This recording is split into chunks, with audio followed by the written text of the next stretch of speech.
السلام عليكم. لا تنسوا الاعجاب بالفيديو والاشتراك في القناة تشجيعا لنا لنستمر بنشر المزيد إن شاء الله.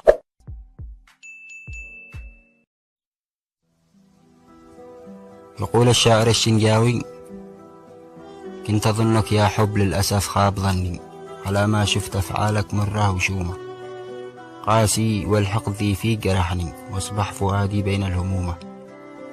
دامك سبب عذابي وحزني، اليوم لا تلوم قلبي لو نساك لا تلومه، أتعبتني بالحب وحبك أتعبني، وصابر عليك والجروح مكتومة، وفوق كل هذا تلعب، وذا يعني إن أنت خاين والأحاسيس فيك معدومة، ما كنت متوقع يا حب تطعني وتغرس في داخلي سكاكين مسمومة،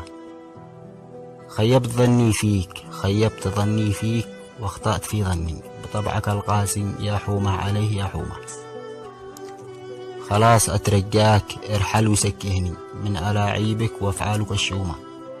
والله رب السماوات لو من يقطعني أو ينتزع قلبي مع شحومة، هذا جزاء من خان روحي ودمرني وخلى عيشتي بين البشر غومة، هذا جزاء من فيه خاب ظني وغرس في داخلي سكاكين مسمومة. وسلامتكم.